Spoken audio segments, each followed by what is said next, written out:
বিগত যে কটা নির্বাচন হয়েছে, ইসলাম আন্দোলন বাংলাদেশ কখনো ক্ষমতা রাজনীতি করে না। ইসলাম আন্দোলন রাজনীতি করে আল্লাহর জমিন, আল্লাহর দিন প্রতিষ্ঠার জন্য।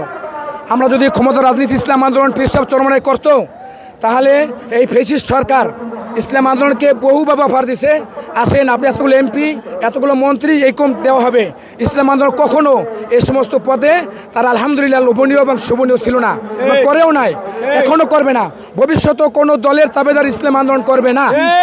আর কোনো দল যদি 40% ভোটও পায়, তাহলে সে এককভাবে সরকার গঠন করার সুযোগ পাবে না। যুদ্ধের সময় কয়েকজন গেছিল, যুদ্ধের সমস্ত সুযোগ সবাই ব্যবহার করে। অর্থাৎ একটা সুযোগ যদি আমাদের পীর সাহেব চরমনা দেয়, এই সুযোগ আপমর জনতা ব্যবহার করবে। অর্থাৎ এই সুযোগটা আমাদের সবাইকে নেওয়া উচিত। আমাদের পীর সাহেব চরমনা একটা বেগবান সিদ্ধান্ত নিচ্ছে, যে সিদ্ধান্ত যুগোপযোগী সিদ্ধান্ত। আজকের পীর সাহেব চরমনা হতো এই মহাসমাবেশ এজন্য, আগামী জাতীয় সংসদ নির্বাচন হবে পিআর পদ্ধতিতে। সারা বাংলাদেশে আমরা 1 নাম্বার দাবি হলে পিআর পদ্ধতি নির্বাচন হতে হবে। 300 আসনে আমরা যতগুলো প্রার্থী থাকবে, যেমন বিএমপি আছে, আওয়ামী লীগ আছে, জামাত আছে, তারপরে হেফাজতে ইসলাম আছে, তারপরে আপনার আরও অন্য জোট আছে, অনেকগুলো জোট আছে। এখন পার্সেন্টেজ হিসাবে নির্বাচন হবে। এটা বিগত ফ্যাসিস্ট সরকারের আমলে, আওয়ামী লীগ সরকারের আমলে দেখা যায় দিনের ভোট রাতে হয়েছে। তো আমাদের পীর সাহেব চরমনার নেতৃত্বে আমরা সুষ্ঠুভাবে পিআর পদ্ধতিতে সংখ্যা অনুপাত নির্বাচন চাই। আমাদের দাবি হচ্ছে সারা বাংলাদেশে যত ইসলামী দল আছে সকল দল একমত হয়ে ঐক্যমত পোষণ করে আগামী নির্বাচনে সকল ইসলামী দলের ভোট বাক্স যাতে এক বাক্সে যায়, তাহলে আমাদের এই দেশ জাতির কল্যাণ হবে। আমরা এই আশা নিয়েই আজকের এই প্রোগ্রামে এসেছি। প্রথমত আমাদের সংস্কার, দ্বিতীয়ত আমাদের বিচার, তৃতীয়ত আমাদের নির্বাচন। এই 3টি বিষয়কে সামনে রেখেই আজকের এই মহাযজ্ঞ, মহা আয়োজন, মহাসমুদ্র। আমরা এই রাষ্ট্র পর্যায়ে এই 3টি বিষয়ের দাবি করছি।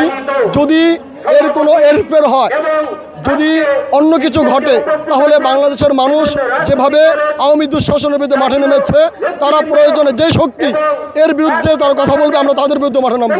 এবং আমাদের এখনকার দাবি হলো যে 17 বছর আওয়ামী দুঃশাসনের বিচার, যদি সংস্কার এবং আমাদের যেটা পিআর পদ্ধতি, এর ব্যাপারে যদি কোনো রাজনৈতিক শক্তি অবস্থান গ্রহণ করে, আমরা তখন দাবি তুলব বিগত 54 বছর যারা এই দেশে শোষণ করেছে, যারা এই দেশে জুলুম নির্যাতন করেছে, যারা শাসন ক্ষমতায় ছিল, তাদেরও বিচার করতে হবে।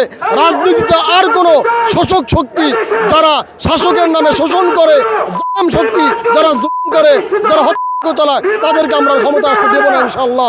আমরা চাই যে আসলে প্রথমত যে নির্বাচনের দাবি করা হয়েছে, তার ভিতরে আমাদের আছে যে পিআরের মাধ্যমে নির্বাচন দেওয়া। যদি এটা দেয়, তাহলে অবশ্যই আলহামদুলিল্লাহ ইসলামী বাংলাদেশ সহ আমাদের যারা আমাদের সাথে যুক্ত হয়েছেন, ইনশাল্লাহ আমরা নির্বাচনে যাব। আর যদি এটা না করে, তাহলে আমাদের নির্বাচনে যাওয়ার কোনো সিদ্ধান্ত আমরা নিই নাই। 5 আগস্ট হাসিনার আওয়ামী লীগ সরকার পালিয়ে যাওয়ার পরে বাংলাদেশে নতুন এক স্বৈরাচার উত্থাপিত হয়েছে, নতুন এক স্বৈরাচারের দেখা দিয়েছে।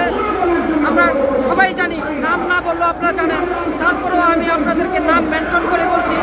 বিএনপি সন্ত্রাসী তাণ্ডবের কারণে সারা দেশ আজকে উদ্বৃত, ব্যথিত।